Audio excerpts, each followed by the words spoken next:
Changodar police station વિસ્તારમાંથી મસમોટો જુગારધામ પર અમદાવાદ ગ્રામ્ય એલસીબીની ત્રાડ। સનાથલ ગામની સીમમાં 20 ચારીવાળા આટામાં ખુલ્લેઆમ જુગાર રમાઈ રહ્યો। અમદાવાદ જિલ્લાના ચાંગોદર પોલીસ સ્ટેશન હદ વિસ્તારમાંથી અમદાવાદ ગ્રામ્ય એલસીબીએ મસમોટો જુગારધામ પકડી પાડ્યો છે। ચોક્કસ મળેલ બાતમીના આધારે ચાંગોદર પોલીસ સ્ટેશન વિસ્તારમાં સનાથલ ગામની સીમમાં 20 ચારીવાળા આટા ખેતરમાં ખુલ્લામાં પૈસા વડે હાર જીતનો જુગાર રમતા કુલ 5 ઈસમોને ઝડપી પાડ્યા હતા।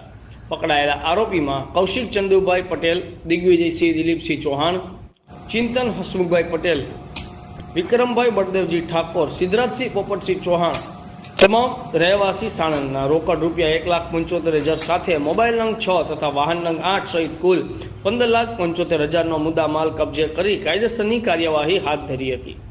આ કાર્યમાં અમદાવાદ ગ્રામ્ય એલસીબીના પીઆઈ કરમટિયા તથા પોલીસ સબ ઇન્સ્પેક્ટર સહિતની ટીમ જોડાઈ હતી। રિપોર્ટર સંજયભાઈ ઝાલા, આઝાદ મીડિયા લાઈવ, ધંધુકા।